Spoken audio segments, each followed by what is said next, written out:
Marcus, and my part in this project is to design an effective hovercraft chassis. Our first design is a prism, which is essentially a rectangular prism, which would be the form of a lasagna tin. The first pro is that it internalizes everything like our fans and batteries and just our components in general. The second pro is that it adds extra volume and weight, which counteracts our very powerful fans.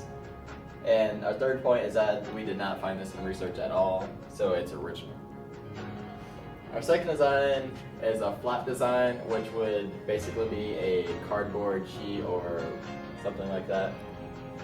The pro is that it would be smaller and therefore less weight, which means we can go faster. It's more stable because it's lower to the ground, lower center of gravity. Alright.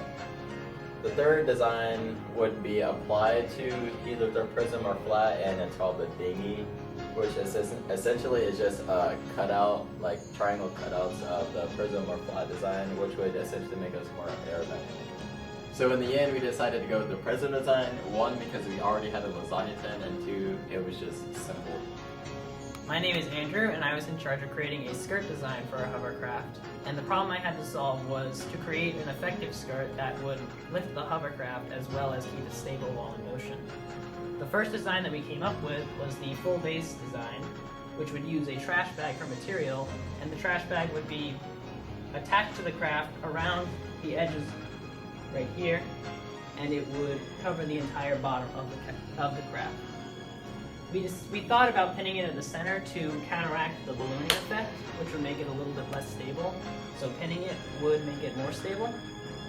And one of the benefits of this design is that it would be very simple. The second design we decided on was the outer ring design, in which the trash bag material would be attached around the inner and outer edges of the perimeter of the bottom of the craft. And with this design, we would have semicircular slits all along the inner edge of the trash bag.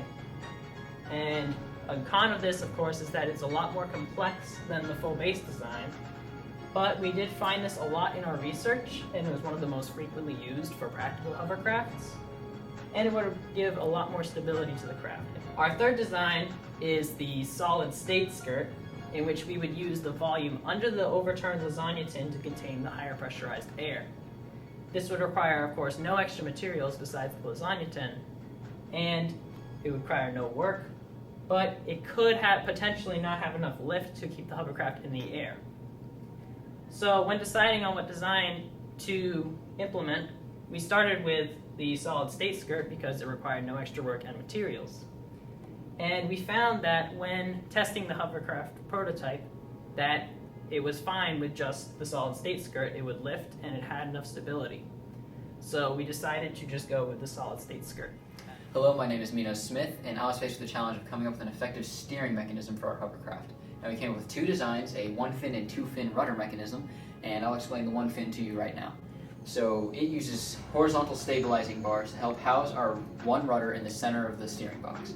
And that is controlled via a servo that is mounted at the top, and a rigid metal control bar, which is essentially like a thin, almost like a wire hanger bar that'll attach to the back of the rudder and from the servo and allow it to steer when the servo rotates. This gives us a rigid control unit, so it helps our steering be more accurate. It gives us a simple servo connection, being this bar we can just bend it and work it right through a hole in one of the fins on the servo. And it also gives us less moving parts than the second option, the two-fin, which is over here.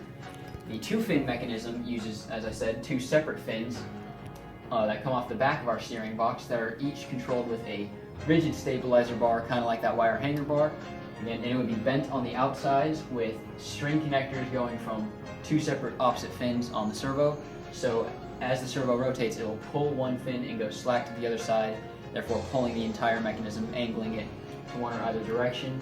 And this gives us, it's a little simpler to construct because we don't have to do the horizontal connections or the horizontal stabilizer bars. We actually have internal points of contact for our fins. It also funnels all of the air versus this one fin design, which only funnels half of the air, or only manipulates one half of the air coming out. It also is more robust because those horizontal stabilizer bars are very difficult to get in there rigidly using the materials we're using. And in prototyping and testing, we found this to be a problem. A lot of the non-moving parts on our one fin decided to move, including our solid control bar. It began to bend and those horizontal stabilizing bars came out. So through testing, we decided to finally go with the two-fin design of our hovercraft. On Fed Day, I'd say that we did a great job. If you asked anybody who competed or anybody who was there, they would probably say we got second place because that was the consensus among the participants. But for whatever reason, the judges believe we got fourth from last. We're still waiting to find out what happened there.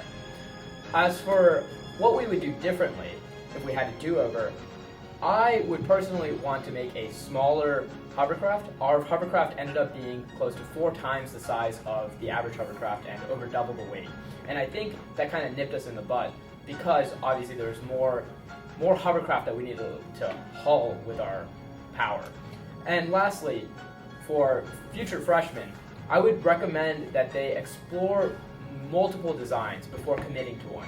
We did explore multiple chassis designs, rudder designs, skirt designs, but we never really talked about, a smaller hovercraft, a larger hovercraft, and things of that nature. And that was primarily our biggest downfall.